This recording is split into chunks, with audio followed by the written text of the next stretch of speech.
Last class में हम लोग कहाँ तक पढ़े थे?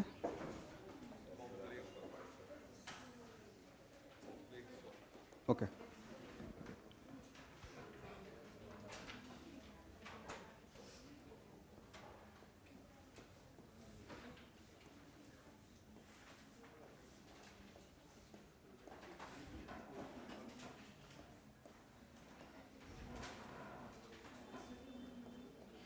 प्लीज बात मत कीजिएगा स्टूडेंट।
पहला टर्म है कोऑर्डिनेशन एंटिटी और कोऑर्डिनेशन ऑफ स्फीयर।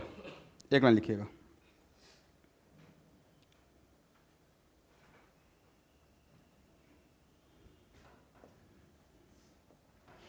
एक कोऑर्डिनेशन एंटिटी, एक coordination entity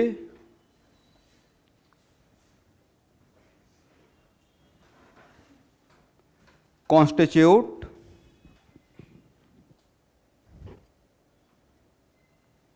a central atom or ion. A coordination entity constitute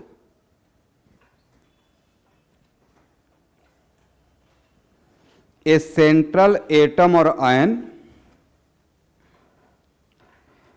usually a metal, sometimes metal नहीं भी हो सकता है, usually a metal,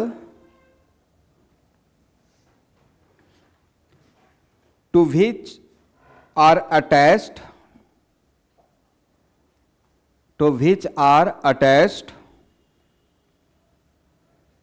a fixed number of other atom or group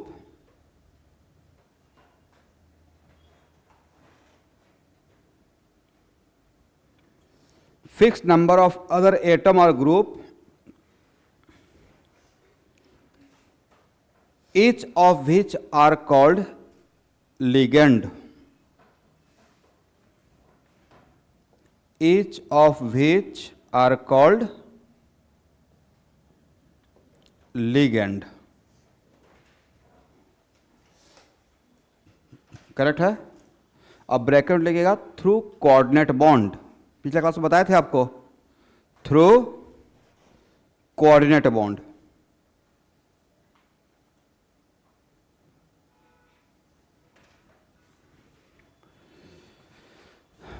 अब यहां देखना है स्टूडेंट,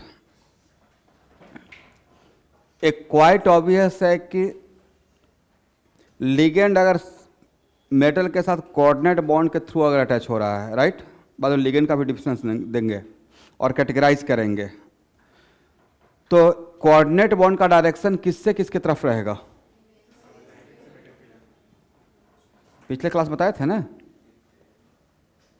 लिगेंड से मेटल की तरफ।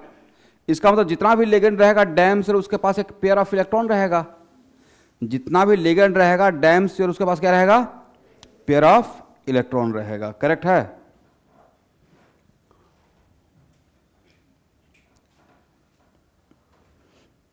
अब यहां देखिए,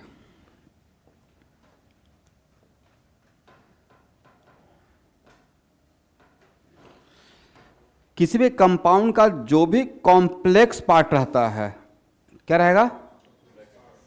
उसको पेपर पे रियल में थोड़े बॉक्स बन के दिखेगा आपको, पेपर पे प्रेजेंटेशन के लिए उसको एक स्क्वायर बॉक्स में दिखाते हैं। For example K for efficient whole 6, correct है। तो जो बॉक्स से बाहर रहेगा, जो बॉक्स से बाहर रहेगा, इसको हम लोग बोलते हैं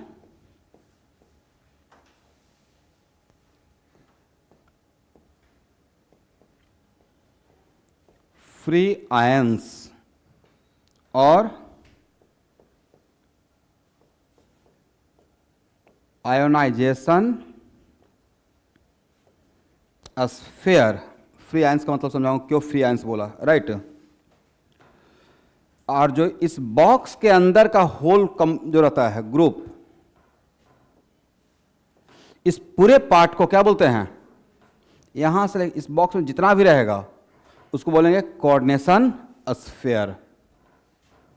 क्या बोला जाएगा,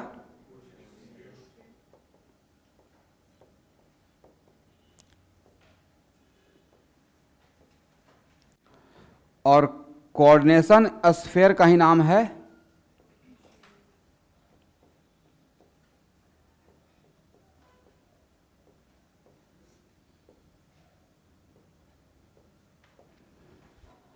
non ionisable sphere.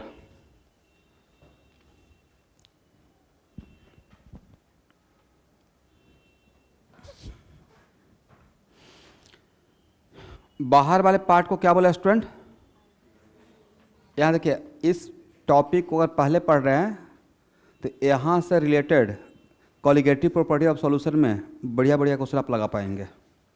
Complex compound का भी कुछ क्वेश्चन उसमें है, राइट। और उसमें कॉलिगेटिव प्रॉपर्टी ऑफ सॉल्यूशन में ऐसे आप लोग को तो सॉल्यूशन चल रहा है ना, क्योंकि एनसीईआरटी पहला चैप्टर सॉल्यूशन ही है, राइट। किस प्रॉपर्टी को बोलते हैं कॉलिगेटिव प्रॉपर्टी,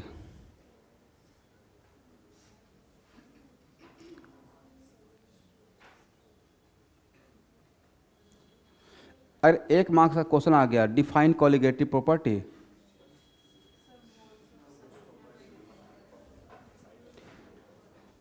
चैप्टर का नाम कब पे भी तो आ सकता है, 1 मार्क्स तो आ ही सकता है, डिफाइन कॉलिगेटिव प्रॉपर्टी।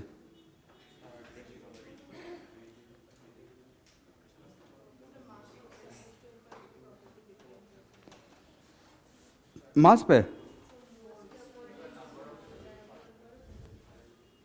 वैसा कोई भी property which only depends on number of particles of solute does not depend on nature and size. Does not depend on what, nature मतलब वो पॉजिटिवली चार्ज है या निगेटिवली चार्ज है या न्यूट्रल है, या साइज का मतलब बड़ा है या छोटा है, करेक्ट है। उसको सिर्फ क्या चाहिए, नंबर ऑफ पार्टिकल्स पर ml या पर लीटर, मतलब सॉल्यूट का कॉन्सेंट्रेशन से मतलब है, उसका नेचर से मतलब नहीं है। तो उस टाइप की प्रॉपर्टी को क्या बोलते हैं, कॉलिगेटिव प्रॉपर्टी। बट वैसा प्रॉपर्टी जो नेचर पे भी डिपेंड करता हो उसको बोलते हैं constitutional property. For example conductance of solution या कंडक्टिविटी ऑफ सॉल्यूशन डिपेंड करेगा पार्टिकल, अगर सॉल्यूशन अगर चार्ज पार्टिकल का है, राइट। यूरिया का सॉल्यूशन और NaCl का सॉल्यूशन में कौन सा सॉल्यूशन ज़्यादा करंट इलेक्ट्रिसिटी का लिए बेटर रहेगा, NaCl का, मतलब conductivity depends on what, nature. लेकिन अब पढ़ ही रहे होंगे तो ये भी सुने होंगे, elevation osmotic sorry relative lowering of vapour pressure, one of the colligative property, elevation in boiling point, depression in freezing point, या osmosis and osmotic pressure, right. तो ये सब कुछ 4 प्रॉपर्टी है जो नेचर पर डिपेंड, तो उसको बाद में डिस्कस करेंगे। बट उस मेरे असाइनमेंट में इन सब से रिलेटेड भी कुछ क्वेश्चन रहेगा। एनीवे, अब यहाँ देखो भाई, इसका नाम क्या बोला गया है, तो उस कॉलिगेटिव प्रॉपर्टी में समटाइम्स मुझे ऐसा भी चाहिए होगा कि इसको वाटर में डिजॉल्व करते हैं तो इसका एक मॉलिक्यूल कितना पार्टिकल देगा, एक मॉलिक्यूल वो एबनॉर्मल कॉलिगेटिव प्रॉपर्टी में आएगा, जिसमें हम लोग वॉन डेर फैक्टर निकालेंगे और उसमें नंबर ऑफ पार्टिकल्स काउंट करना पड़ता है, करेक्ट है। एनीवे, तो इसका नाम क्या है, फ्री आयंस। अब फ्री आयंस का ही दूसरा नाम क्या दिया गया है, इसका नाम क्या दिया गया है, एक तो नाम कोऑर्डिनेशन स्फीयर है क्योंकि यहाँ पे ये है मेरा सेंट्रल एटम, और सेंट्रल एटम से कौन अटैच रहता है, सेंट्रल एटम से अटैच रहेगा ligand through which bond? Coordinate bond, correct है। तो बॉक्स के अंदर पेपर पर जो रहेगा उसको बोलेंगे कोऑर्डिनेशन स्फीयर। इसका दूसरा नाम क्या बोला गया है? Non ionisable sphere. नॉन, इसका मतलब this whole quantity behave like a single particle, this whole quantity behave like a single entity.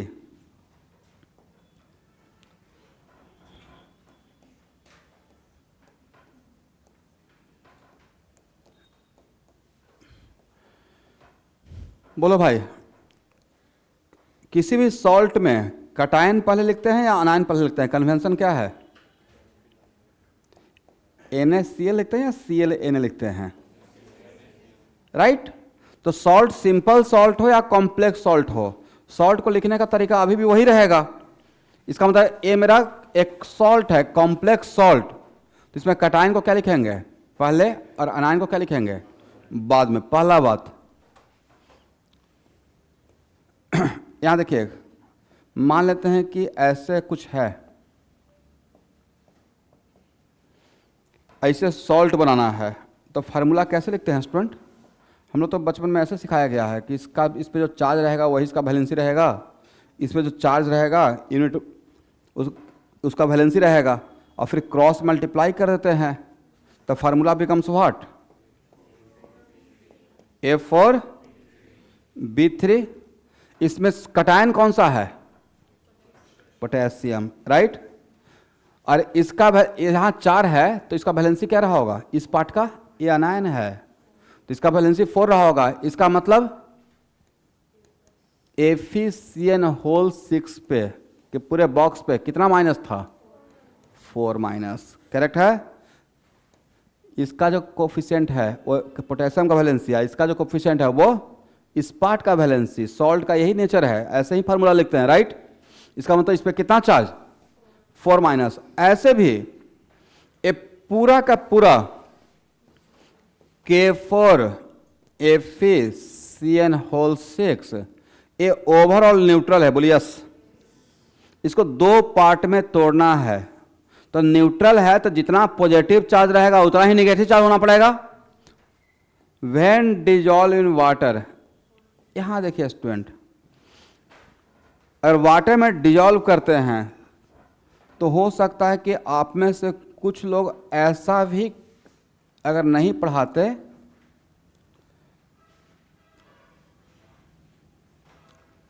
चलो भाई इसका मुझे ऑक्सीडेशन नंबर बताओ आप लोग। K4 एफिसियन होल 6 में आयरन का ऑक्सीडेशन नंबर कितना? हाँ, ऑक्सीडेशन नंबर तो निकालने आता है ना। इसके लिए पोटेशियम के लिए +1 × 4, इसके लिए x, और Cn का पे कितना? -1। तो जैसे calculation point of calculation purpose के लिए ये पढ़ाए थे आपको, और नहीं पढ़ाए हैं तो जो न्यू बैच है वो रेडॉक्स का आपको प्लेलिस्ट फाइल शेयर कर दिया हूँ, राइट। इतना तो एक्सपेक्टेशन कर ही सकते हैं कि ऑक्सीडेशन नंबर निकालने के लिए आना चाहिए। तो जैसे प्रॉब्लम सॉल्विंग पर्पस के लिए जैसे किसी सिंगल एटम का ऑक्सीडेशन नंबर होता है, वैसे ही ग्रुप ऑफ आयंस का भी हम लोग ऑक्सीडेशन नंबर मान लेते हैं। तो पूरे Cn का ऑक्सीडेशन नंबर कितना मान के सॉल्व करते हैं? -1। ग्रुप का ऑक्सीडेशन नंबर नहीं होता है, ऐसा मत जाके बाहर बोल दिया कि राकेश सर कैटलिन ने पढ़ा दिए हैं कि ग्रुप का ऑक्सीडेशन नंबर होता है। ऑक्सीडेशन नंबर किसी पार्टिकुलर एटम एलिमेंट का होता है, बट प्रॉब्लम सॉल्विंग पर्पस के लिए कहीं कहीं पे देखते हैं पूरे वाटर का 0 लेके काम कर लेते हैं, राइट। तो पूरे Cn का ऑक्सीडेशन नंबर कितना मान लेंगे? -1। तो कितना हो जाएगा? -1 × 6। अरे पूरा न्यूट्रल है तो इक्वल टू व्हाट? तो यहां से x का वैल्यू कितना? +2। इसका मतलब आयरन पे कितना? आयरन का ऑक्सीजन नंबर कितना है? +2, करेक्ट है। अब वाटर में डिजॉल्व करते हैं तो हो सकता है कि आपने इस पे चार्ज जान गया। कुछ स्टूडेंट ऐसे भी कर सकते थे,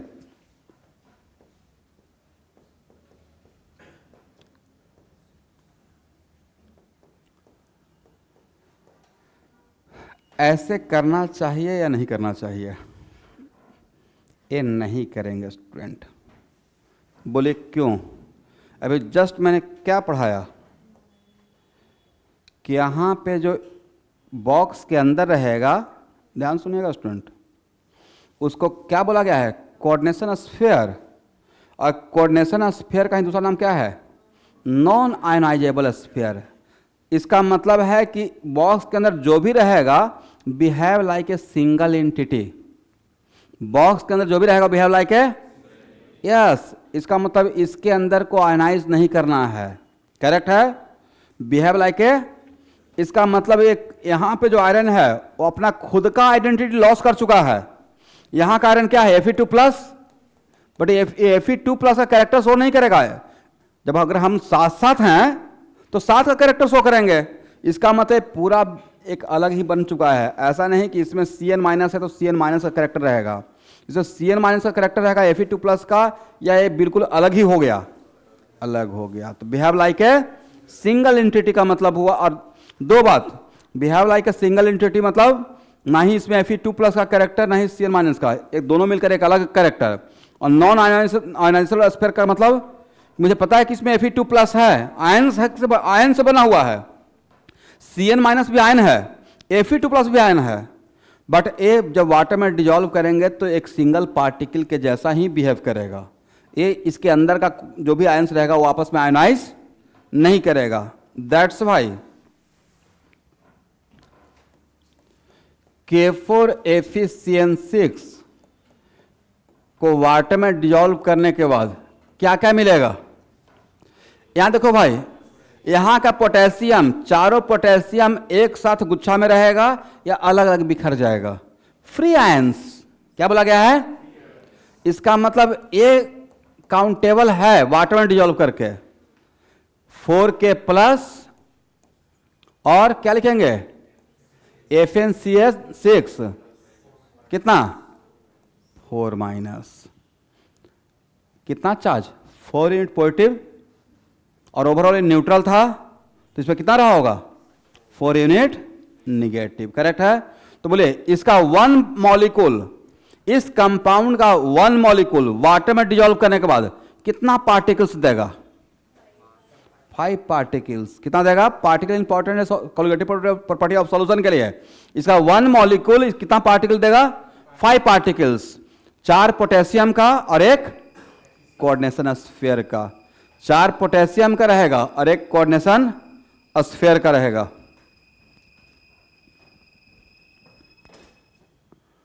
ओके, दैट्स वाई इसको क्या बोला गया?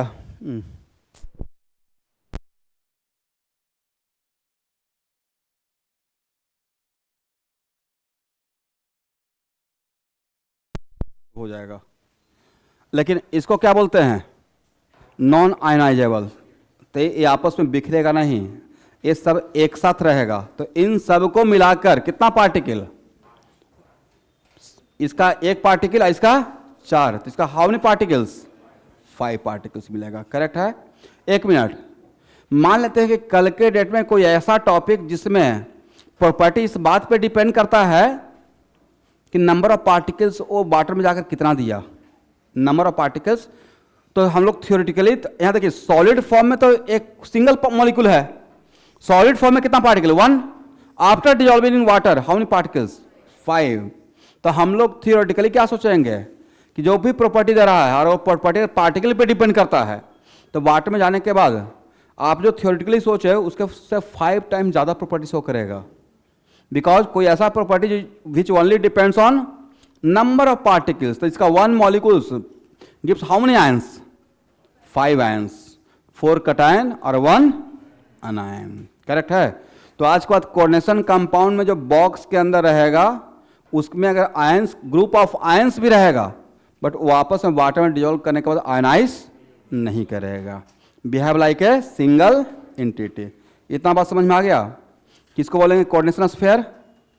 कोऑर्डिनेशन स्फीयर एक ऐसा एंटिटी होता है जिसमें कोई एक सेंट्रल एटम होता है और उसमें उसके साथ कौन जुड़ा हुआ रहता है?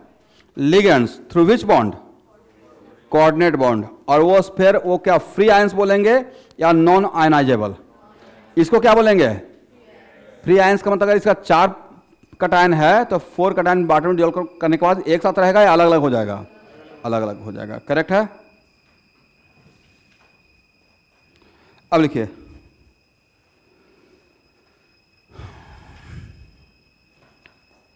K4F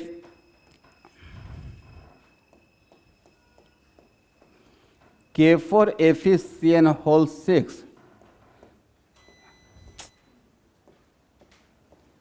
इसी को काउंटर आयंस भी बोलते हैं। क्या बोलते हैं? काउंटर आयंस बोल दीजिए, फ्री आयंस बोल दीजिए,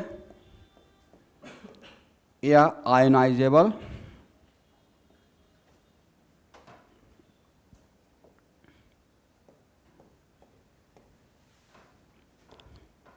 एक ही बात है।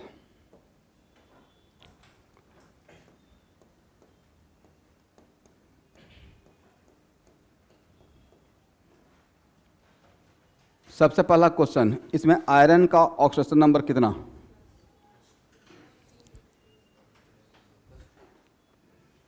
इसका x मान लेंगे। मैंने भूला नहीं है भाई, वहाँ 4 है, यहाँ 3 है। ठीक है, क्या हो जाएगा स्टूडेंट? +1 × 3, और इसके लिए x और Cn के बदले कितना लेंगे? C और N मिलकर साइनाइड आयन हो गया, क्या लेंगे? -1। करेक्ट है, प्रॉब्लम सॉल्विंग पर्पज के लिए।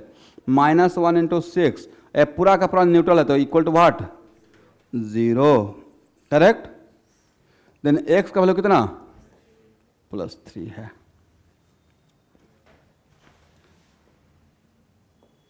ये लिख लीजिएगा स्टूडेंट।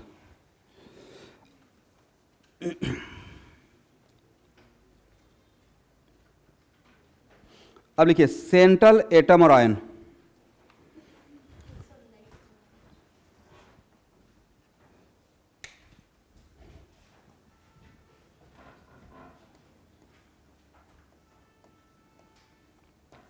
सेंट्रल एटम और ion,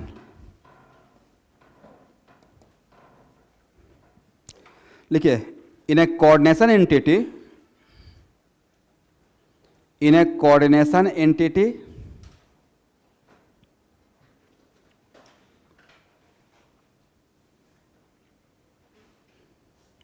the atom or ion to which, in a coordination entity, the atom or ion to which are bound a fixed number of ligands, are bound मतलब जिससे जुड़ा हुआ है। In a coordination entity dash दे दीजिएगा, the atom और ion to which are bound a fixed number of ligands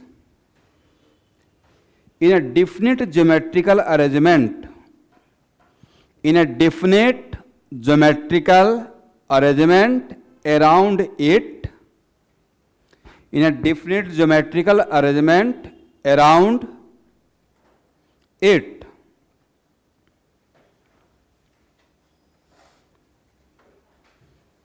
are called central atom। definite geometrical arrangement को underline कर लेना है। are called central atom।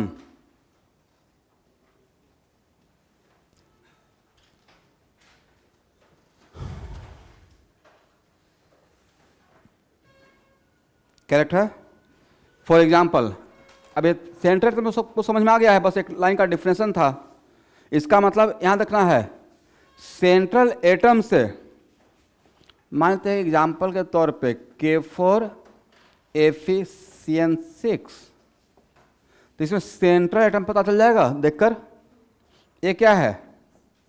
और सेंट्रल एटम से जितना भी लिगेंड अटैच रहेगा, ऐसे रैंडम अटैच रहेगा या डिफरेंट ज्योमेट्री में रहेगा। तो अगर आपको सही से याद होगा तो पिछले क्लास में मैंने एक बात बताया था कि किसी भी मेटल से जितना भी लिगेंड, किसी मेटल के साथ अगर लिगेंड अटैच रहेगा और जितना कोऑर्डिनेट बॉन्ड बनाएगा, मैं एक बात बोलने से बच रहा हूं, नंबर ऑफ लिगेंड नहीं बोल रहा हूं, क्या बोल रहे हैं? जितना कोऑर्डिनेट बॉन्ड बनाएगा उतना ही उस मेटल को क्या प्रोवाइड करना पड़ेगा?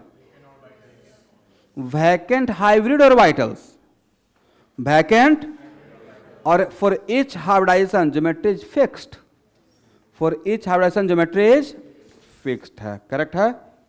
दैट्स वाई सेंट्रल मेटल के अराउंड जितना भी लिगेंड्स रहेगा जो कोऑर्डिनेट बॉन्ड बनाएगा, रैंडम रहेगा या एक डिफिनिट ज्योमेट्री में रहेगा, एक डिफिनिट। सपोज कीजिए यहां देखो भाई, मान लेते हैं कि इस मेटल के साथ दो लिगेंड है, क्या है, और दोनों 1-1 कोऑर्डिनेट बॉन्ड बनाया है। कितना कोऑर्डिनेट बॉन्ड, एक एक, राइट।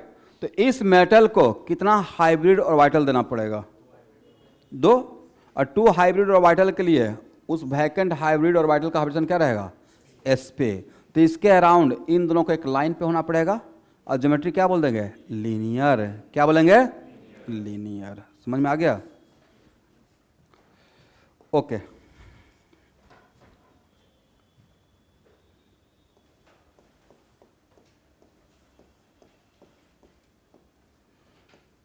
बोलो भाई, इसमें सेंट्रल एटम कौन और लिगेंड कौन,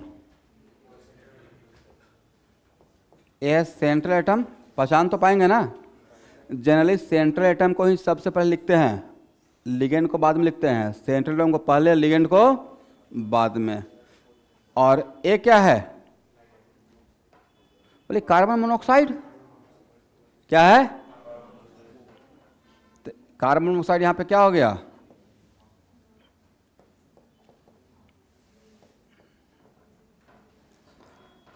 बात मत करो भाई प्लीज, क्लास खत्म होने के बाद जितना मर्जी है उतना बात कर लीजिएगा, उसमें मेरा 1% इंटरफेरेंस नहीं रहेगा, आई प्रॉमिस।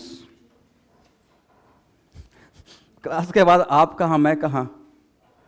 यहां देखिए, विच वन इज सेंट्रल। अब यहां देखना है इसमें कोऑर्डिनेशन स्फीयर कौन है और फ्री आयंस कौन है।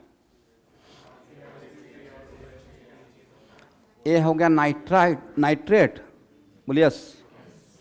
इस पे कितना चार्ज, ये हो गया अनायन। तो इसके इसमें कटायन कौन रहेगा, कोऑर्डिनेशन स्फीयर। इस पे कितना चार्ज है, +1। करेक्ट है। इज इट कंपल्सरी कि ऑलवेज कोऑर्डिनेशन स्फीयर अनायन रहेगा, ऐसा हो भी सकता है और नहीं भी हो सकता है। इसमें which one is central atom, बोलिए ये हो गया क्या। और लिगेंड कौन है, बोला कीजिए, लिगेंड है अमोनिया।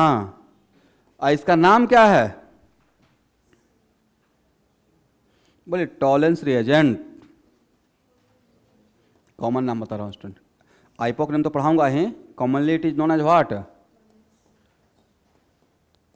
टॉलेंस। ये ऑर्गेनिक केमिस्ट्री में मिलेगा, ठीक है। टॉलेंस एजेंट हम लोग इंटरनल अल्काइन और टर्मिनल अल्काइन को डिस्टिंग्विश करने के लिए यूज करते हैं। अभी रिएक्शन नहीं पढ़ाए हैं, पढ़ाएंगे तो आ जाएगा। और आप लोग को ऑर्गेनिक में क्या पढ़ाया जा रहा है, या पूरा ऑर्गेनिक खत्म।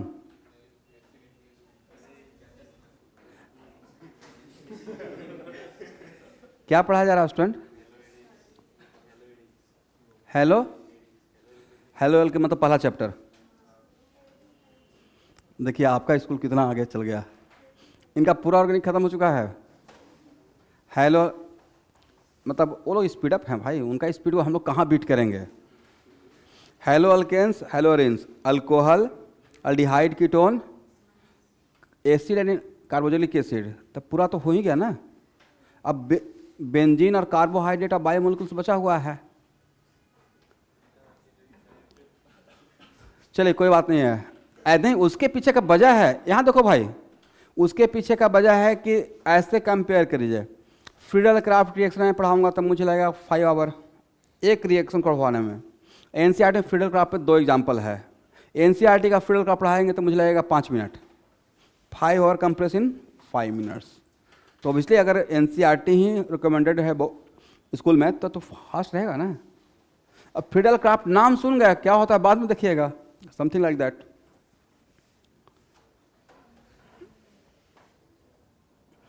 देखिए ऐसा नहीं बोला कि आपके ज़माने में का सिचुएशन है कि स्कूल और कॉलेज में कैसे होता है।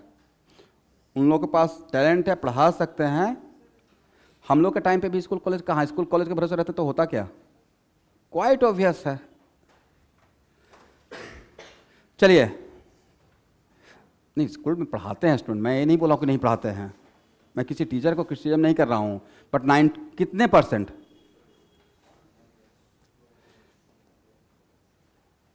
मैं तो चाहता हूँ कि स्कूल में पढ़ाई स्टार्ट हो जाए। कोचिंग इंडस्ट्री, जिस कोचिंग में बच्चे को डबल काम करना पड़ा है ना, स्कूल में भी जा रहे हैं, यहाँ भी आ रहे हैं। मैं सिर्फ अपना लाभ के लिए कि नहीं, मुझे पास बच्चे प्राइवेट ट्यूशन पढ़ने आ रहे हैं, और वहाँ पे ही कमाल का पढ़ा दिया जाए, अगर अच्छे से स्कूलिंग सिस्टम सुधर जाए तो हम लोग स्कूल ज्वाइन कर लेंगे। एनीवे, इसका नाम क्या रहेगा? Tollens reagent. ये और 2-3 जगह पे इसका यूज़ क्या रहेगा, ऑर्गेनिक में पढ़ाएंगे। एक सिल्वर मिरर टेस्ट आएगा, तो वहाँ भी इसको आएगा, ठीक है, सिल्वर मिरर टेस्ट, तो बहुत जगह पे इसका यूज़ करते हैं। ओके,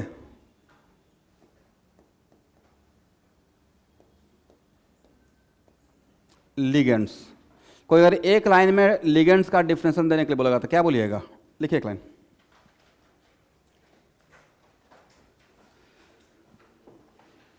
यहाँ देखिएगा, अगर किसी को समझाना रहेगा तो क्या बोलना है? लिगेंड्स क्या है? वैसा आयंस या मॉलिक्यूल्स है जिसके पास एटलीस्ट 1 पेयर ऑफ इलेक्ट्रॉन होना पड़ेगा। बोलिए यस, लोन पेयर, राइट। और वो किसी एटम के साथ किस बॉन्ड से जुड़ा हुआ रहेगा? Coordinate bond. तो उसको हम लोग नाम क्या देंगे? लिगेंड्स। लिखिए, the ligands are the ions और molecules, the ligands are the ions or molecules bound to central atom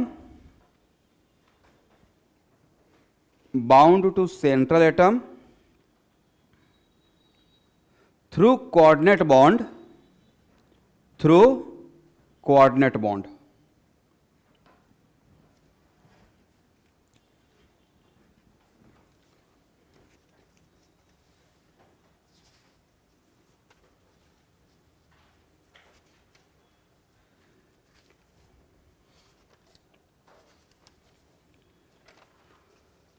अब लिखिए type of ligand.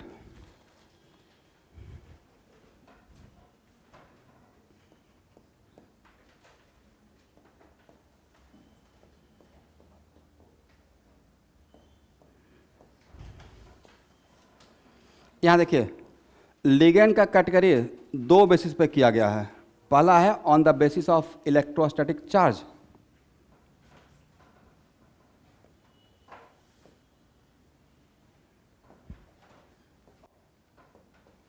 on the basis of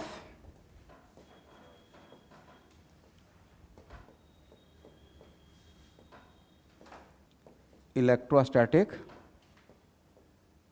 charge।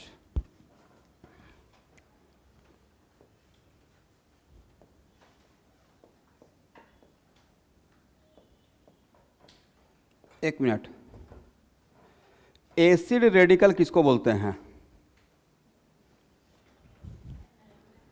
Very good, NaCl में Na+ एंड ये कहाँ से आया है? बेस से। अरे कहाँ से आया है? तो किसी भी कम सॉल्ट में, राइट, कटायन को क्या बोलते हैं? Basic radical. और अनायन को क्या बोलते हैं? एक मिनट, किसी भी आयन पे अगर 1 यूनिट नेगेटिव चार्ज है, 1 यूनिट नेगेटिव चार्ज का मतलब 1 इलेक्ट्रॉन या 1 पेयर ऑफ इलेक्ट्रॉन, तो 1 यूनिट नेगेटिव चार्ज तो डैम से उसके पास वो एटलीस्ट 1 पेयर है। तो क्या बोल सकते हैं? All acid radical are negative ligands. All acid radicals can be negative ligand.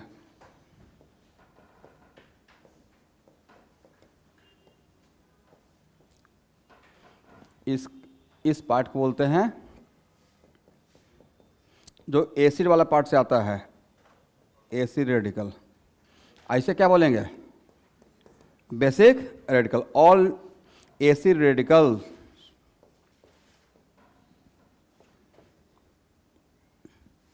Are negative ligands. सही है? अब एग्जाम्पल आप खुद बताइए। X माइनस के अंदर कितना आ गया? बोलो भाई, F minus, Cl minus, Br minus, I minus, सब लिख लीजिएगा। F minus, Cl minus,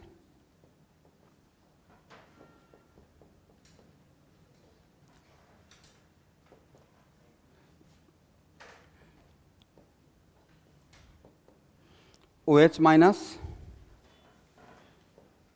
CN minus, जिस पे भी निगेटिव चार्ज है वो लिगेंड के जैसा बिहेव कर सकता है, करेक्ट है?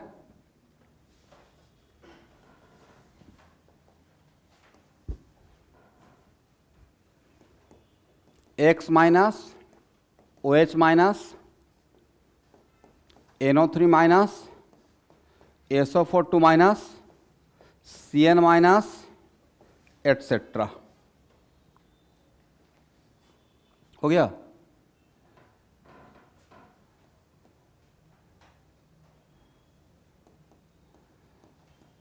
न्यूट्रल लिगेंड्स, न्यूट्रल लिगेंड्स किसे बोलेंगे? जो जिस पे चार्ज जीरो रहेगा बट उसके पास लोन पेयर है। एग्जाम्पल के तौर पे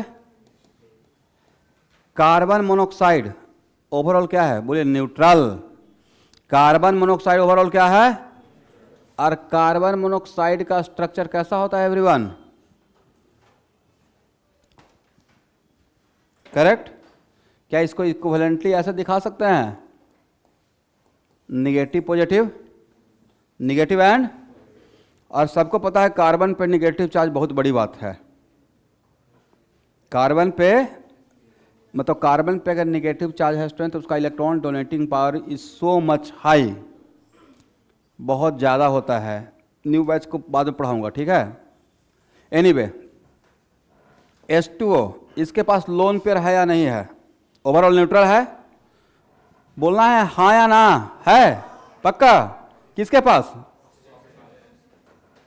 आप लोग नाश्ता वगैरह करके नहीं आते हैं? एनर्जी ब्रेकफास्ट, चाय पानी कुछ तो पी के आना चाहिए, 4 घंटे क्लास रहता है। बोलते ही नहीं है। यहां देखना है pyridine सर रहेगा, इसका लोन पर लोकलाइज्ड है, रेजोनेंस में नहीं है। इट ऑल्सो बिहेव लाइक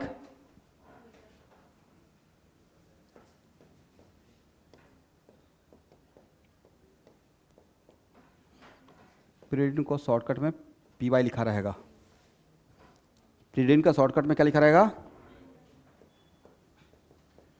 इसे क्या बोलेंगे? बाई PY,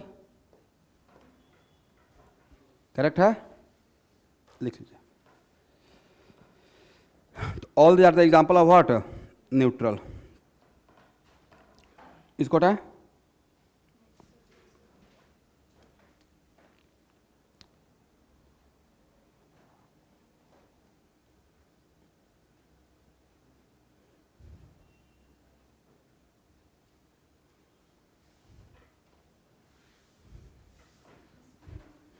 हटाया जाए। ओके, यहां देखो भाई, लिगेंड निगेटिव भी हो सकता है, पॉजिटिव भी हो सकता है और न्यूट्रल भी हो सकता है। Ligand negative, positive as well as neutral. मुझे बस पेयर ऑफ इलेक्ट्रॉन से मतलब है कि बस उसके पास एक लोन पेयर होना चाहिए। मुझे किससे मतलब है? Pair of electron. NO plus, NO plus का नाम नाइट्रोसोनियम। क्या बोलेंगे?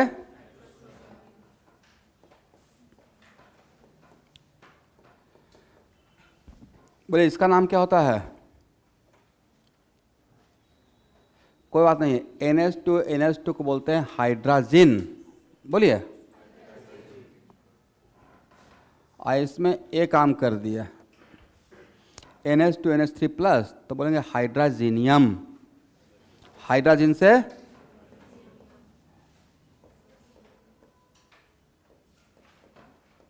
जल्दी से लिखिएगा, NO2 प्लस, इसका तो पक्का नाम पता होगा। बोले नाइट्रोनियम। क्या बोलेंगे?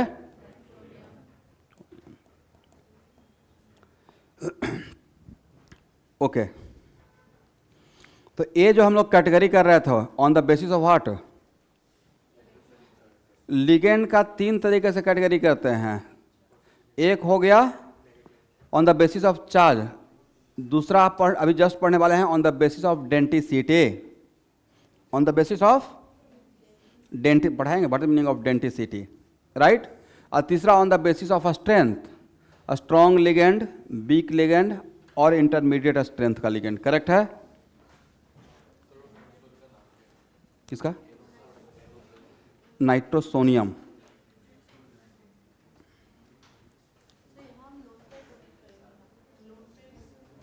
सबके पास लोन पर है, ठीक है, यहाँ पे है, इसके अंदर भी किसी के पास है। एक मिनट, यहाँ देखो भाई, ये तो यहाँ पे ही बोल दिया गया है स्टूडेंट, कोऑर्डिनेशन कंपाउंड में जो पेयर ऑफ इलेक्ट्रॉन डोनेट करेगा वो लुईस बेस रहेगा। करेक्ट है? और जो पेयर ऑफ इलेक्ट्रॉन एक्सेप्ट करेगा लुईस एसिड रहेगा।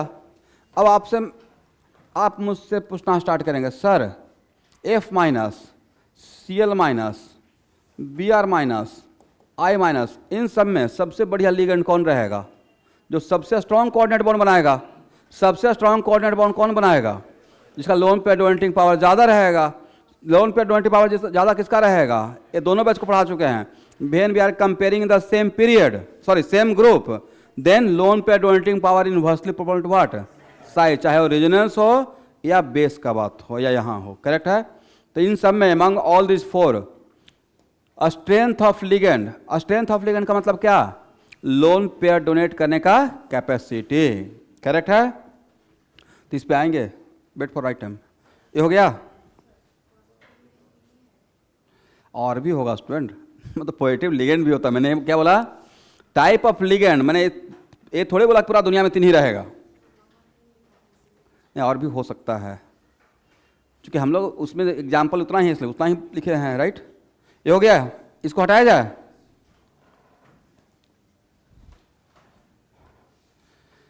चलिए अब यहां देखिएगा, ध्यान से सुनना भाई। Type of ligands on the basis of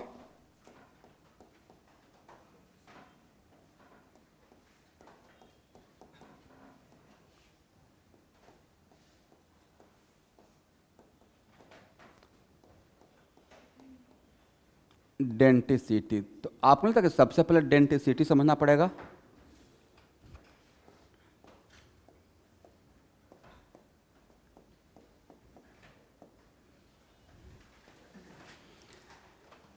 एक मिनट ध्यान सुनिएगा, मैं लिखवा दूंगा, पहले समझ लो भाई आप लोग। Number of coordinate bond formed by a single ligand, number of is called denticity of that ligand। Denticity का मतलब दांत से पकड़ना, मतलब ऐसे जितना कोऑर्डिनेट बॉन्ड बनाकर मेटल को पकड़े हुए है, राइट। सपोज कीजिए कोई एक लिगेंड अगर ओनली 1 कोऑर्डिनेट ही बॉन्ड ही बनाएगा, कितना? ओनली 1 कोऑर्डिनेट बॉन्ड, तो उसको बोलेंगे मोनोडेंटेट लिगेंड। बोलिए, कोई भी एक लिगेंड अगर 2 कोऑर्डिनेट बॉन्ड बनाएगा तो बोलेंगे बाइडेंटेट लिगेंड। क्या बोलेंगे?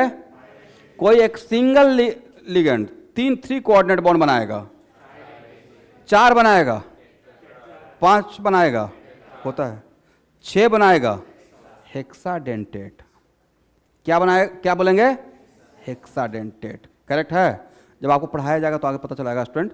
इसका मतलब बोलिए, अब आप लोग खुद बता सकते हैं what the meaning of denticity of ligand? बोलो भाई। Number of coordinate bonds form by single ligand. 1 ligand जितना कोऑर्डिनेट बॉन्ड बनाएगा वही उसका क्या कहलाएगा? अभी लिखना नहीं, मैं लिखवाऊंगा। यहां पे एक टर्म है स्टूडेंट, चिलेशन। एक जगह और आप लोग को पढ़ाए थे एच बॉन्डिंग में, राइट। चिलेशन सब लिखवा देंगे, तो वेट तो कीजिए। इस चैप्टर में देखते हैं, मैं आराम से चलूंगा भाई, कोई जल्दीबाजी नहीं, बहुत इंपॉर्टेंट चैप्टर है। इसे 7 मार्क्स बोर्ड में आएगा, तो सब कुछ एकदम 0 लेवल से स्टार्ट कर रहा हूँ। ड्रॉपर बैच रहता था अब तक मैं 3-4 लेक्चर आगे बढ़ जाते हैं। हालांकि वो भी आज के डेट में नहीं बढ़ते हैं, क्योंकि उनका सिचुएशन तो और भी इतना खराब होता है कि पूछते हैं वेक्टर का कंपोनेंट कितना, तो कंपोनेंट भी ब्रेक एक्चुअली बहुत खराब कंडीशन हो जाता है भाई, क्या बोलिएगा।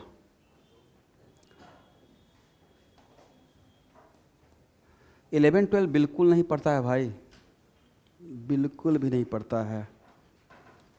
मतलब ठीक है पहला बार में सिलेक्शन नहीं होता है, कोई बात नहीं है, एटलीस्ट सब्जेक्ट तो जाने रहना चाहिए। कैसे हो, ये भी कमाल की बात है कि बिना पढ़े हुए ट्वेल्थ पास कर जाता है।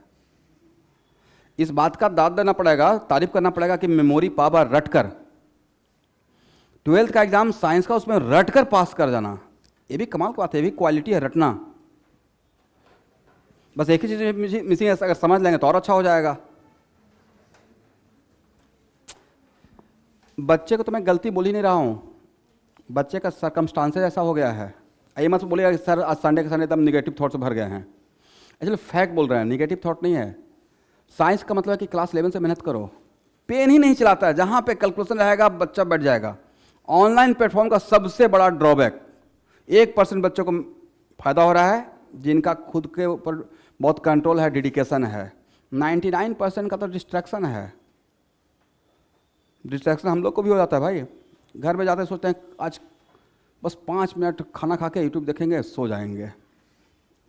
आजकल में इतना ना पेशेंस नहीं है, पहले हम लोग बड़ा मूवी देखते थे, आजकल शॉर्ट देखते हैं 2 सेकेंड का, राइट, वही होता है ना 2 से 3 सेकेंड जो रील्स या शॉर्ट रहता है, बस उतना ही देखते हैं, कुछ तो कुछ ऐसे कर रहे हैं।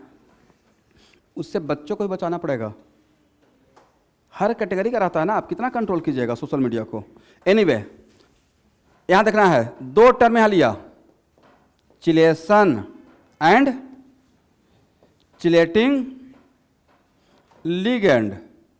वैसा कोई भी प्रोसेस जिससे साइक्लाइजेशन हो रहा है, रिंग बन रहा है, उसको क्या बोलेंगे, चिलेशन। और वैसा लिगेंड जिसके वजह से सेंट्रल मेटल के साथ साइक्लाइजेशन का साइक्लिक रिंग बन जाए, राइट, तो उसको क्या बोलेंगे। फॉर एग्जाम्पल मान लेते हैं कि मेरे पास कोई एक लिगेंड है, something like this, NH2 CH2, बातों को समझना स्टूडेंट, एंड NH2, ये सिर्फ समझाने के लिए, बाद में 1 बाय 1 कैटेगराइज करके लूंगा। इसके पास लोन पर किसके किसके पास है, दोनों नाइट्रोजन के पास, CH2 कार्बन के पास तो है नहीं, राइट। मान लेते हैं किसी सेंट्रल मेटल के साथ इसने भी कोऑर्डिनेट बॉन्ड बनाया और इस तरफ से इसने भी बनाया, और है क्या, ओनली 1 लिगेंड है, तो 1 मॉलिक्यूल, बट इसने कितना कोऑर्डिनेट बॉन्ड बना लिया, 2, तो इसको क्या नाम देंगे, बाइडेंटेट लिगेंड। क्या बोलेंगे। ये भी एक मिसकॉन्सेप्शन बच्चों को रहता है कि उनको लगता है कि 1 लिगेंड 1 ही कोऑर्डिनेट बॉन्ड बनाएगा।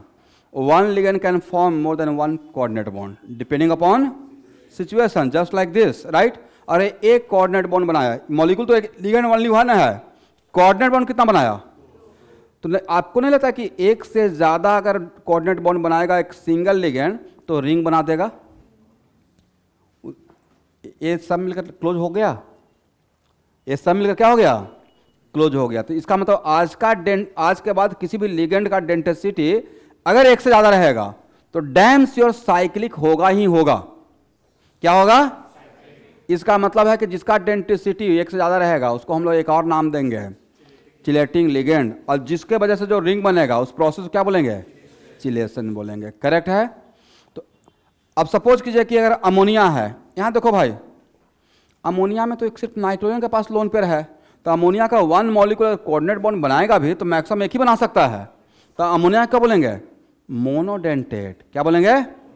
तब डिफरेंस समझ में आ गया कि ये बात समझ में आया, what the meaning of density. दूसरा टर्म समझ में आया, what the meaning of chelation. तीसरा मतलब समझ में आया, what the meaning of chelating agent, ligand. तो इसको लिख लिया जाए, पहले डेंसिटी लिखिए।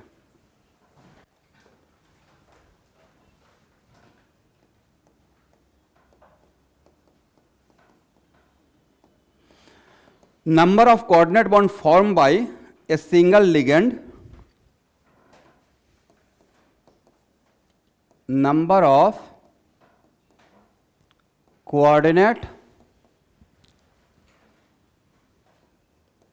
bond formed by a single ligand with central atom is called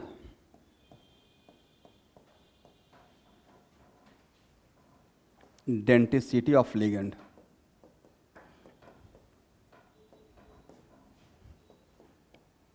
Denticity of ligand.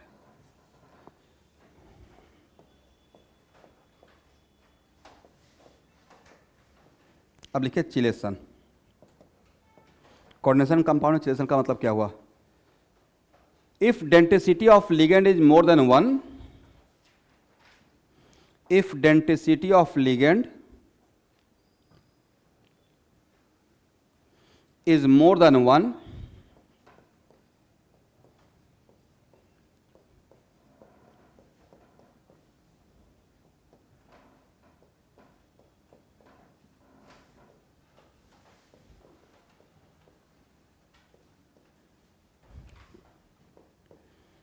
is more than 1, then this type of ligands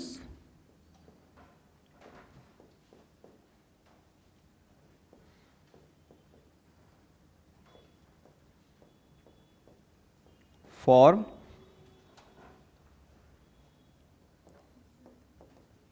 ring with central atom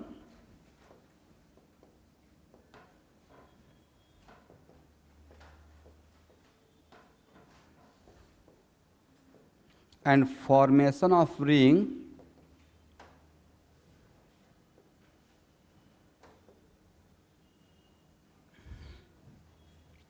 यहाँ तक हो गया. If denticity of ligand is more than 1, then these type of ligands form ring with. इस ring बनने का process को क्या बोलेंगे? Chelation. is called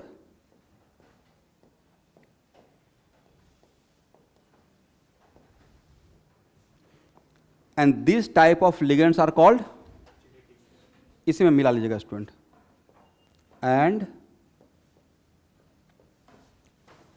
this type of ligands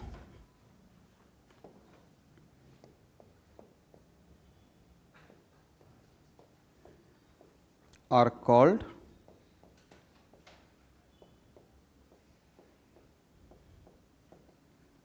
chelating ligand. तो क्या यहां से बोल सकते हैं पॉलीडेंटेट लिगेंड और चिलेटिंग लिगेंड? पॉलीडेंटेट जैसे ही बोल दिया मतलब डेंटिसिटी मोर देन 1, तो एक लाइन में जनरलाइज कर लीजिए. मतलब di tri tetra penta hexa और are what? Chelating ligand. Example लिख लीजिएगा polydentate ligand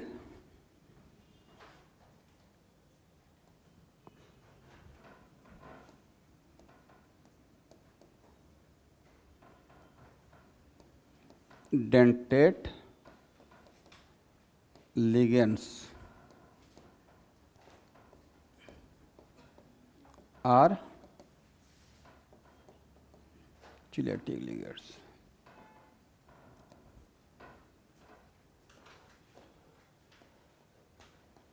Di, tri, tetra, penta, hexa.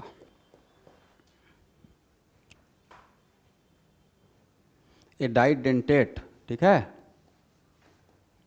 Try dentate, tetra dentate, penta dentate, hexa dentate.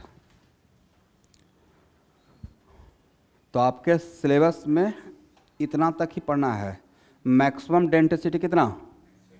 6 रहेगा.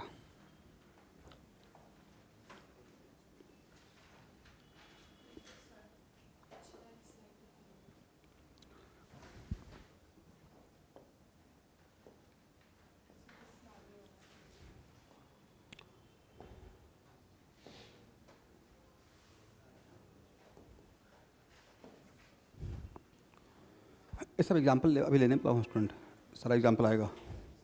ये हो गया, इसको हटाएं।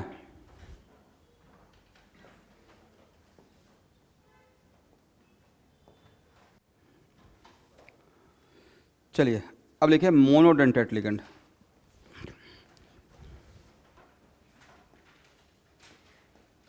अब डिफिनेशन नहीं दूंगा स्टूडेंट, बस एग्जाम्पल।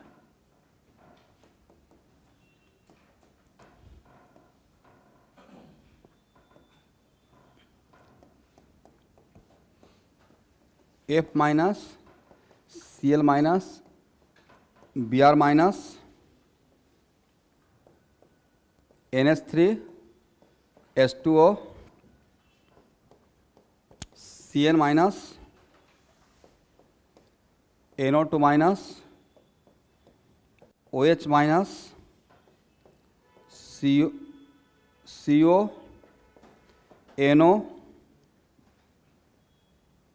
एंड PY का मतलब प्रीडीन एटसेट्रा।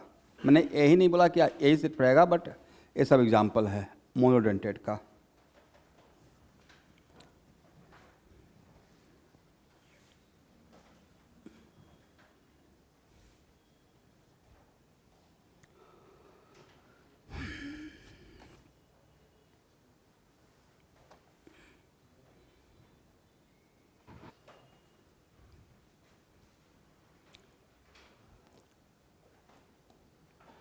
डाइडेंटेट बोलिए या बाइडेंटेट, एक ही बात है, ठीक है। बाइडेंटेट, ध्यान से देखो भाई,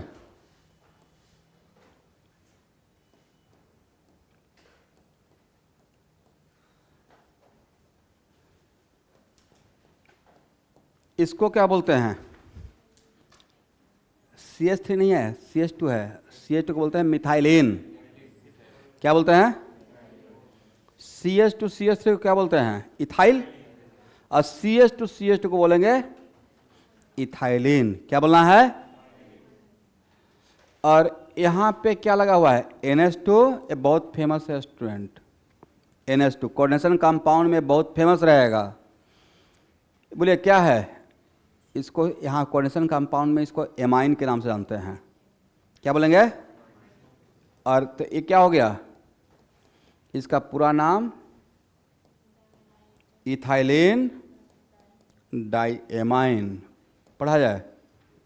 इथाइलिन डाइएमाइन, करेक्ट है। और इसका सबसे खास बात है कि इसका शॉर्टकट वाला टर्म सबसे ज़्यादा यूज होता है।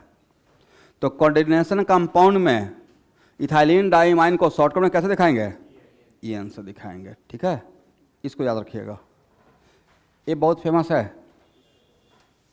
इथाइलिन EN मतलब क्या? इथाइलिन डाइएमाइन, करेक्ट है।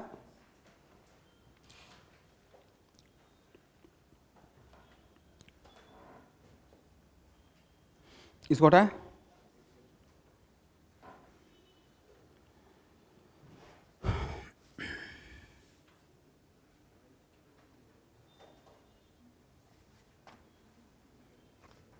इसको हटाए।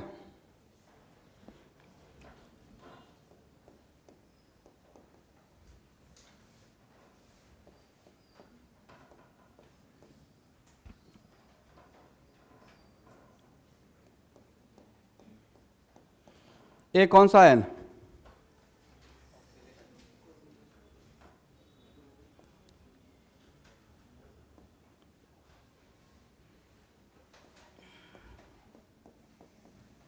ऑक्जेलिक एसिड से ऑक्जेलेट आयन, करेक्ट है। ऑक्जेलिक एसिड से क्या रहेगा?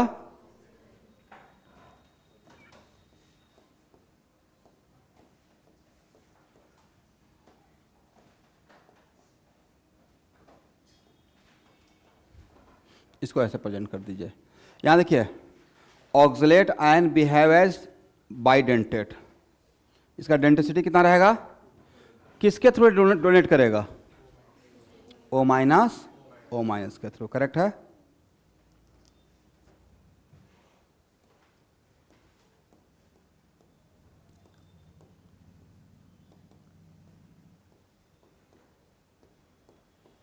एक किसके थ्रू डोनेट करेगा, पी वाई या bi P Y, bi pyridine, correct है। नाइट्रोजन का लोन पेयर, यहाँ पे नाइट्रोजन का लोन पेयर रेजोनेंस में इन्वॉल्व नहीं है।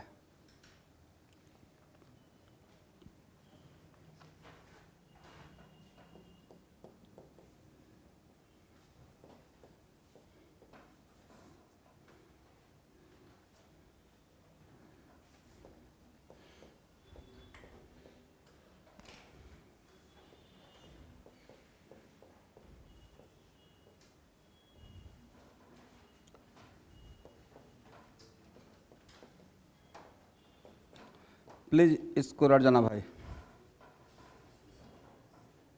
पढ़िए।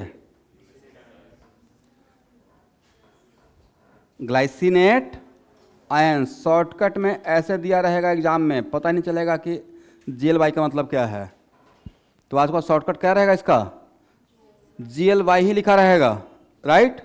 इसका डेंसिटी कितना, 2, कहाँ कहाँ से, एक यहाँ से और एक नाइट्रोजन का लोन पेयर से, जिस पर टिक लगा रहे हैं। अभी किसका एग्जाम्पल ले रहा हूँ, यस, बाइडेंटेट का। इसको रट जाना भाई, मतलब लिटरली बोल रहे हैं, इसका मतलब 5 साल पहले कभी आया हुआ है GLY का शॉर्टकट, ठीक है। तो अगर ये याद नहीं रहेगा तो इसका वहाँ पे कोऑर्डिनेशन नंबर निकालने में प्रॉब्लम हो जाएगा। अब एक यहाँ पे एक टर्म मैंने बोल दिया क्या, कोऑर्डिनेशन नंबर, आप सुने होंगे हार्ड में कोऑर्डिनेशन नंबर, राइट। तो यहाँ पे कोऑर्डिनेशन नंबर से क्या निकालते थे, स्टेरिक नंबर निकालने में काम करते थे, राइट। तो एक्चुअल में यहाँ पे coordination number of central atom एक टर्म है, कोऑर्डिनेशन नंबर ऑफ। और जनरली बच्चों को मिसकॉन्सेप्शन जो पढ़ाया जाता है उनको, तो उनको मिसकॉन्सेप्शन होता है कि जिस किसी मेटल से जितना लिगेंड अटैच रहेगा, किसी लास्ट बेंच का बीच, किसी मेटल से जितना लिगेंड अटैच रहेगा उसको कोऑर्डिनेशन नंबर बोलते रहते हैं। डिफिनेशन कुछ और है, डिफिनेशन है number of coordinate bond around the central atom. Number of ligand बोल रहा हूं या number of coordinate bond. Sometimes ऐसा हो सकता है कि लिगेंड 2 ही है बट दोनों का डेंसिटी 2-2 है, क्या है, तो कोऑर्डिनेट बॉन्ड कितना हो जाएगा, तब उस टाइम पे कोऑर्डिनेशन नंबर कितना कहलाएगा, 4 कहलाएगा, समझे। एनीवे, इसको 2-3 बार लिखकर रट जाना है। कौन सा आयन, शॉर्टकट क्या चलेगा, GLY। इसको हटाएं,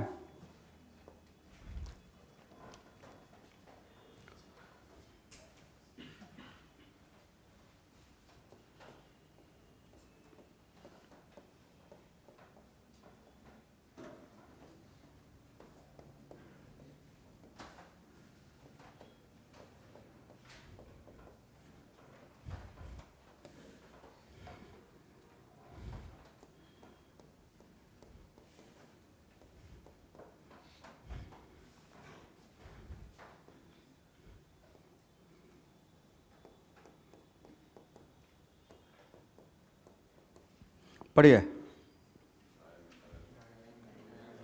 ये बिल्कुल नहीं पूछना है सर ऐसा नाम क्यों दे दिया गया है, रट लेना है। इस कंपाउंड का नाम क्या, और मेरे ऊपर ट्रस्ट नहीं था, क्वेश्चन बैंक तो फॉलो करेंगे। इसके लिए 200% गारंटी है, विद इन 5 years जेईई में कभी आया हुआ है। ऐसे लिखा हुआ था DMG, क्या लिखा हुआ था, इसका शॉर्टकट में लिखा रहेगा DMG। यहां से D, यहां से M, यहां से G। क्या बोले, नहीं शॉर्टकट में सब वर्ड थोड़े लेते हैं। देखते हैं गुवाहाटी के लिए GHY लिखते रहते हैं, अब W क्यों नहीं लिए थोड़े कोई पूछेगा, गुवाहाटी का शॉर्टकट GHY चल रहा है। चलिए यहां देखिएगा, ये मेरे हाथ में है, जिन्होंने शॉर्टकट दिया होगा उनके हाथ में था। ये जरूर बता सकता हूं कि DMG के नाम से फेमस है, राइट। 2-4 बार पढ़िए नाम, सारा नाम अच्छा रहेगा, चिंटू पिंटू नाम क्या रहेगा, डाइमिथाइल, पढ़ो भाई, आप लोग का इंग्लिश अच्छा है, उच्चारण सही होगा 2-4 बार पढ़ने से। चलिए कोई बात नहीं है, नहीं पढ़ना चाह रहे हैं, ये कहाँ से डोनेट करेगा, यहाँ से और यहाँ से, ठीक है। इसका डेंसिटी कितना? 2। क्या इसका नाम बोल सकते हैं चिलेटिंग लिगेंड? क्यों? रिंग बना देगा, ठीक है। ओके,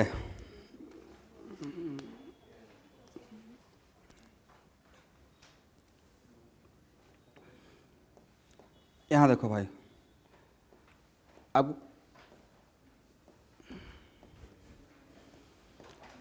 कंपाउंड एक यहां देखना है, ऐसे कंपाउंड दिया रहेगा, करेक्ट। बॉक्स के अंदर कौन है? प्लेटिनम। एक क्या हो गया? सेंट्रल एटम हो गया। प्लेटिनम का पहले ऑक्सीडेशन नंबर बताइए।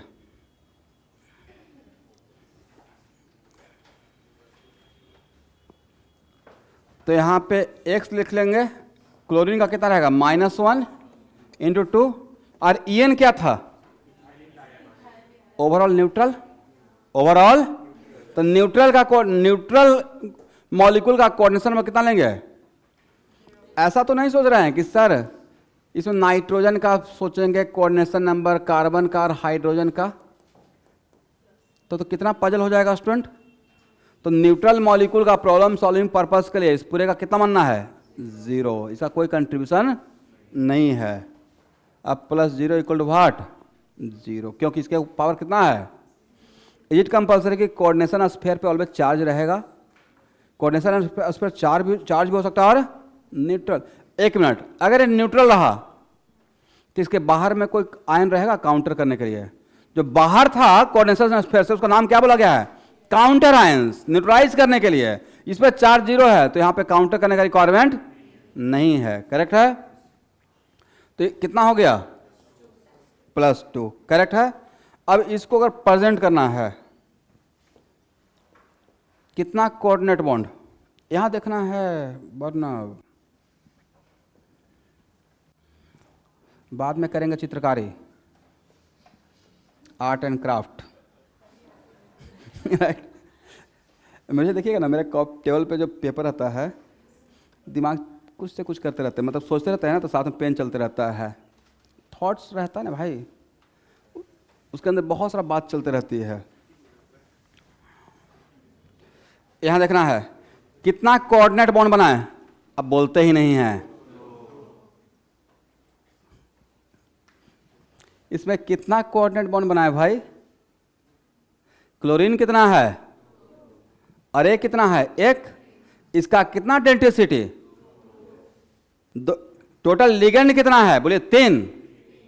बट टोटल कोऑर्डिनेट बॉन्ड कितना बनाएगा? ये 2 बनाएगा और ये कितना बनाएगा? 2। तो कितना हो गया? 2 + 2 3 होता है या 4 होता है? हमने कोऑर्डिनेट बॉन्ड अराउंड प्लेटिनम कितना रहेगा? 4, करेक्ट। आप लोग ध्यान से लगता है आज क्लास नहीं सुन रहे हो भाई।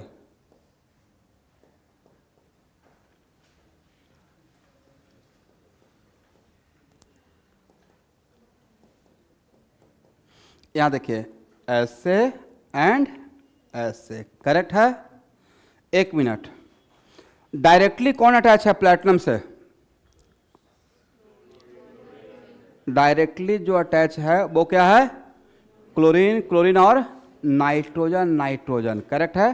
तो जो डायरेक्टली अटैच रहेगा उसका ज्योमेट्री का बात कर रहे हैं।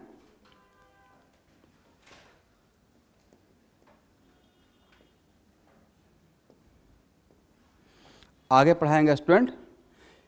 ये मेरा रटा हुआ है, बाद में आपको भी रटवा दूंगा। मेरा रटा हुआ आगे चल के आपको पढ़ा देंगे कि प्लेटिनम का ऑक्सीडेशन नंबर +2 होता है और कोऑर्डिनेशन नंबर 4, तो ज्योमेट्री ऑलवेज स्क्वायर प्लेनार होता है। ये आपको आगे रटवाएंगे, राइट। अभी के लिए ये मैं कोई, देखिए मुझे पता है इसलिए मैंने प्लान करके किया। आपको नहीं पता रहता तो कम से कम इसका 2 अनप्लान भी तो काम करते। इसका मतलब आज के बाद सिर्फ ज्योमेट्री छोड़िए, सिर्फ ऐसे दिया रहेगा तो at least number of coordinate bond तो बता सकते हैं कि how many number of coordinate bond around the platinum, और इसमें कितना रिंग बनेगा, how many ring with ligands and metal 1 रहेगा। क्या क्लोरीन रिंग बना पाएगा? नहीं बना पाएगा। तो कम से कम एटलीस्ट मैं आपसे ज़्यादा एक्सपेक्टेशन नहीं कर रहा हूँ, बस इतना एक्सपेक्टेशन कर रहे हैं कि ये आप नंबर ऑफ कोऑर्डिनेट बॉन्ड दिखा पाए।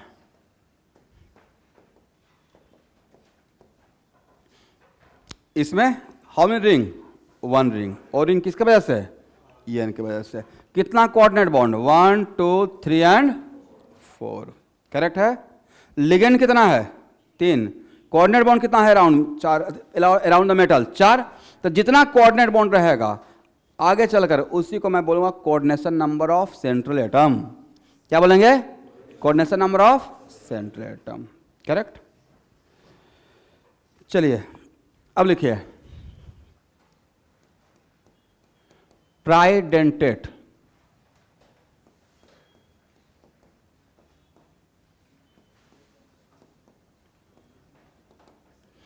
यहां देखिए स्टूडेंट, मान लेते हैं कि एग्जाम में आ गया write down 1 example of tridentate या टेट्राडेंटेट या पेंटाडेंटेट या हेक्साडेंटेट, कुछ भी याद नहीं है, एक एग्जाम्पल आज के बाद मैं आपको रटवा दूंगा। कुछ भी याद नहीं रहेगा स्टूडेंट, ऐसे कर लीजिएगा, NH2 CH2 CH2 NH CH2 CH2 NH2, हर CH2 CH2 के बाद एक नाइट्रोजन डाल दीजिएगा, करेक्ट है। कितना लोन पर, 1, बोलो भाई, 2 एंड 3। इसका नाम क्या, इथाइलिन। इसका नाम भी क्या है, और इसका क्या है, एमाइन। ये भी क्या हो गया, ये भी क्या हो गया, कितना इथाइलिन कितना एमाइन, तो नाम क्या हो जाएगा, इतना लाइफ आसान था, di ethylene tri amine. Shortcut में इसका रहेगा डाइएन। शॉर्टकट में डाई इथाइलिन ट्राइएमाइन का शॉर्टकट में क्या लिखा रहेगा, डाइएन। तो डाइएन का मतलब डाई इथाइलिन, तो 2 इथाइलिन है तो 3 एमाइन देना है, उससे एक ज़्यादा एमाइन, और CH2 CH2 के बीच में एमाइन, CH2 के टर्मिनल में और बीच में, करेक्ट है। अच्छा बताइए, ट्राई इथाइलिन तो आगे क्या बोलेंगे, टेट्राएमाइन। ट्राई इथाइलिन, अगर टेट्रा इथाइलिन पेंटाएमाइन, और जितना एमाइन रहेगा उतना ही उसका डेंसिटी रहेगा, जितना नाइट्रोजन रहेगा उतना डेंसिटी रहेगा, राइट। 5 अगर बोलेंगे पेंटा इथाइलिन, बोलो भाई, हेक्साएमाइन। तो एक एग्जाम्पल तो आपको रेडीमेड आ गया, डाई का, ट्राई का, टेट्रा का, पेंटा का एंड हेक्सा का, ये हो गया। इसको हटाएं, हो गया एवरीवन।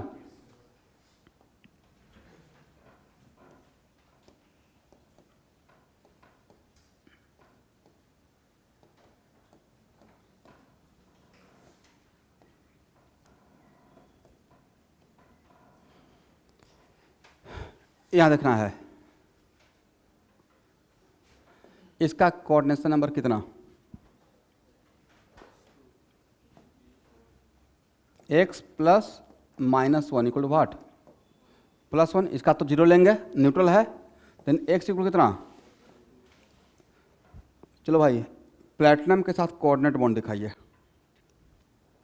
प्लैटिनम के साथ कोऑर्डिनेट बॉन्ड, कितना कोऑर्डिनेट बॉन्ड रहेगा, ड्रॉ कीजिए।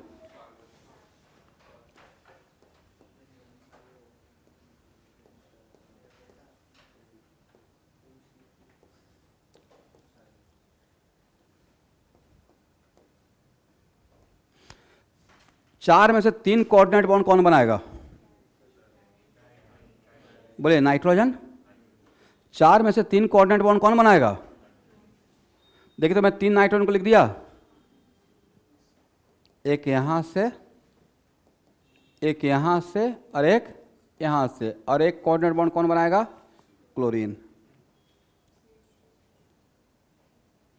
बाद में इसको ऐसे जोड़ देंगे, CH2 CH2 NH, राइट। फिर CH2 CH2 NH2, करेक्ट है। कितना रिंग, जिसका डेंसिटी 3 रहेगा वो 2 रिंग बनाएगा, सही है, 1 एंड 2। किसी भी लिगेंड का डेंसिटी अगर 3 तो रिंग कितना बनाएगा, वो अकेले मेटल के साथ, सेंट्रल मेटल के साथ 2 बनाएगा। जिसका डेंसिटी 2 रहेगा वो रिंग के साथ मेटल के साथ कितना रिंग बनाएगा, 1 बनाएगा। जिसका डेंसिटी 4 रहेगा वो रिंग के साथ अकेले कितना रिंग बनाएगा, 3 बनाएगा। करेक्ट है, ये समझ में आ गया। इन सब के ऊपर कितना चार्ज, +1 चार्ज। करेक्ट है, इसको हटाया जाए,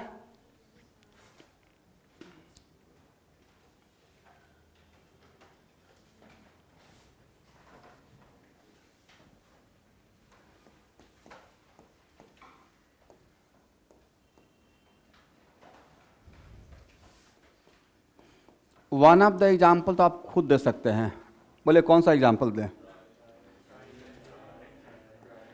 NH2 लिखिए, CH2, CH2, NH बोलते रहना है, CH2, CH2, NH, CH2, CH2, NH2।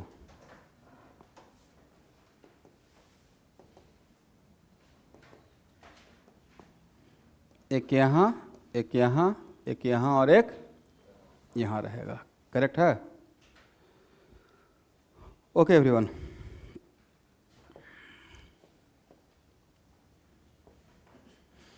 इसका नाम क्या रहेगा, 1 2 3, क्या नाम लिखिएगा, आप लोग के लिए फर्स्ट टाइम है, लिखा कीजिए, try ethylene tetra amine, shortcut में ट्राई एन। करेक्ट है,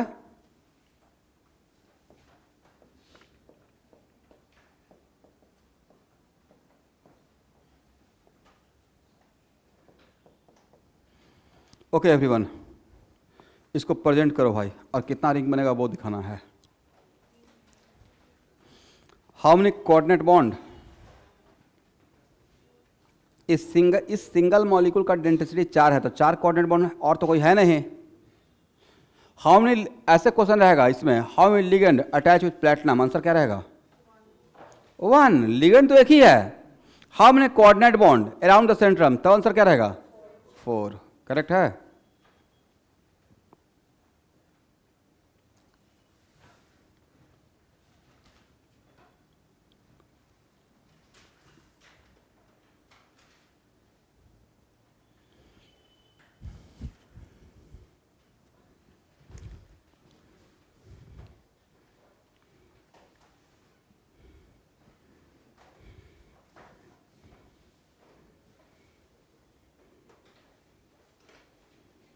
इसको हटाएं, हो गया एवरीवन।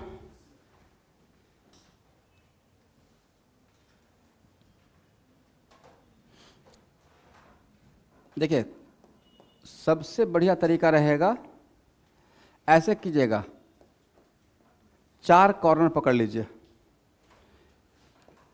लास्ट में क्या है, NH2 NH2, उसके बाद क्या था, NH, बीच में 2 था NH।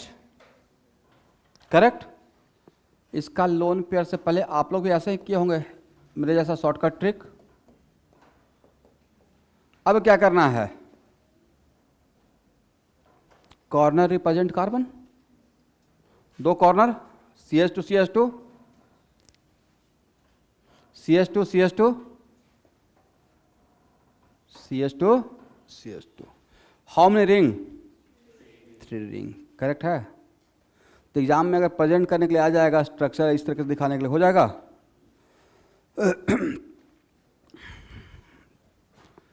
और इन सब के ऊपर कितना पावर, 2 यूनिट पॉजिटिव चार्ज।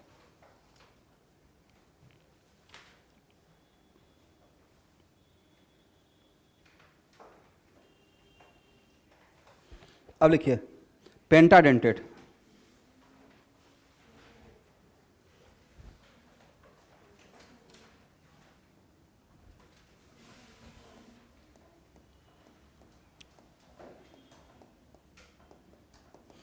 एक एग्जाम्पल तो आपके हाथ में है, खुद से लिख लीजिए।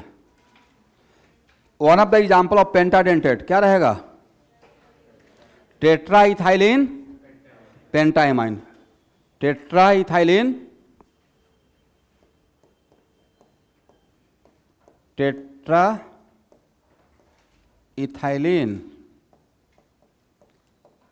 पेंटाएमाइन। इसका स्ट्रक्चर ड्रॉ कर सकते हैं खुद से। 4 CH2 ड्रॉ करना है और हर CH2 के बीच में NH और CH2 के लास्ट में क्या करना है? NH2 NH2।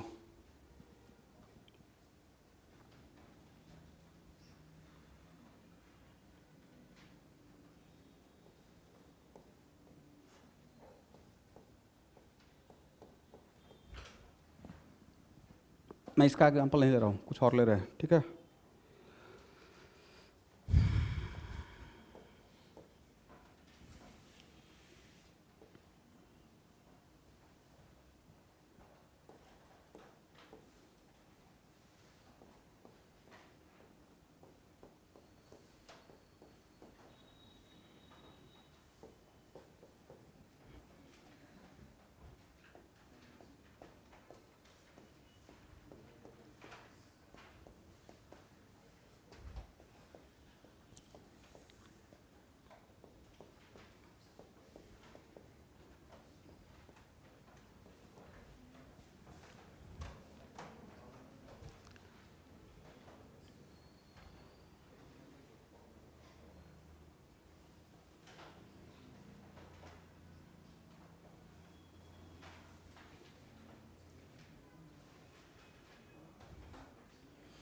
चलिए इसको पढ़िए।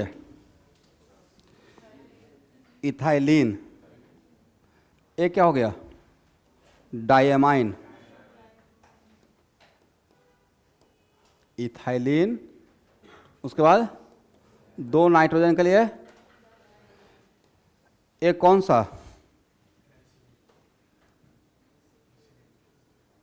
इसको बोलते हैं, ऐसे तो एसिटिक एसिड का ग्रुप है एसीटो। क्या बोलेंगे? तो कितना एसीटो? 3, तो क्या बोलेंगे? Try aceto ion. करेक्ट है। तोड़ को पढ़ा दिया। एक क्या हो गया? इथाइलिन, 2 नाइट्रोजन के वजह से डायमाइन और 3 एसिटिक एसिड का आयन था, तो क्या बोलेंगे? एसीटो। तो क्या हो जाएगा? Try aceto ion. घर पे जाकर 2-3 बार इसको लिखना है स्ट्रक्चर का स्टूडेंट, इंपॉर्टेंट है।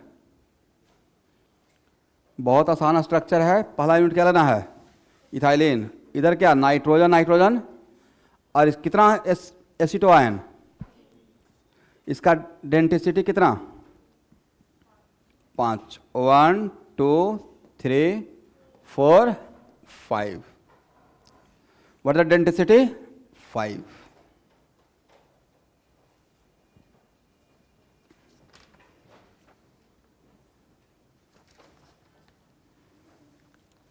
ओके।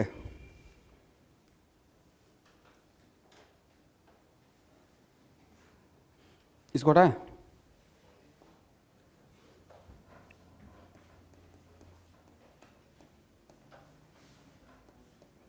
हेक्साडेंटेट,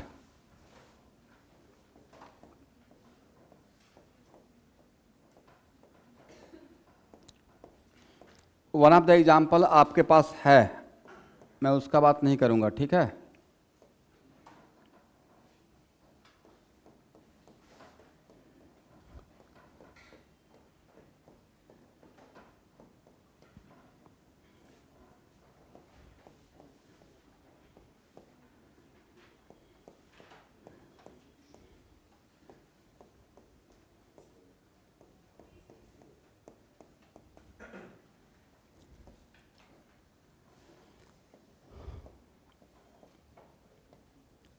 नाम क्या है? इथाइलिन डाइएमाइन टेट्रा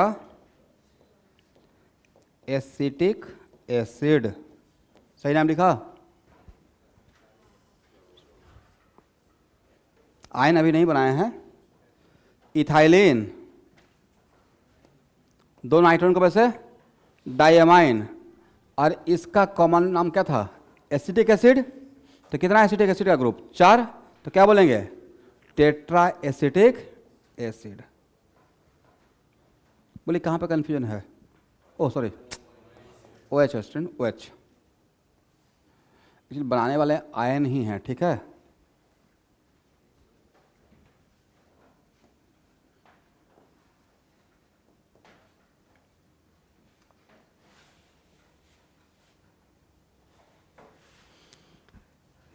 याद रखिएगा, एसिटिक एसिड का आयन को क्या बोलेंगे? एसीटेट।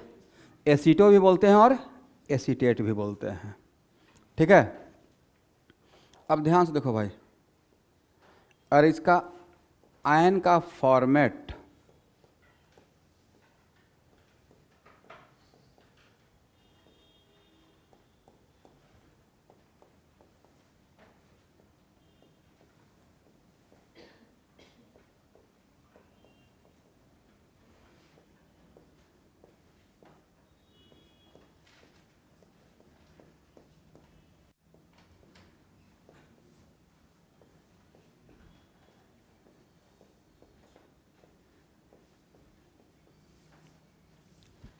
इसको क्या पढ़ेंगे?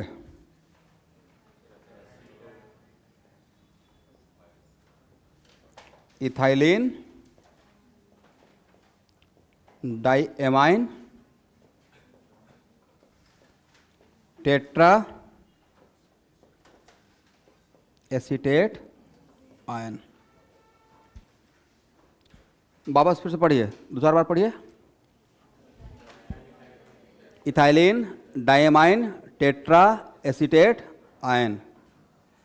इसी को शॉर्टकट में इस नाम से बहुत फेमस है एवरीवन, EDTA। किस नाम से फेमस है? एक तो ये लिगेंड है, अब प्लस ये परमानेंट हार्डनेस ऑफ वाटर को रिमूव करने में भी यूज होता है। ये और कहाँ पे यूज होता है? परमानेंट हार्डनेस ऑफ वाटर को रिमूव करने में यूज करते हैं, करेक्ट है। ये बहुत फेमस है भाई इस चैप्टर का, याद रहेगा। EDTA का फुल फॉर्म बोले इथाइलिन, 2-4 बार पढ़िए। Ethylene diamine tetra acetate ion. तो आज का क्लास इतना ही रहने दीजिए। अब 1 मिनट रुकिए, होमवर्क ये हटाएं। चलिए, आप लोग कोऑर्डिनेशन कंपाउंड का कुछ डिस्ट्रीब्यूट किए थे,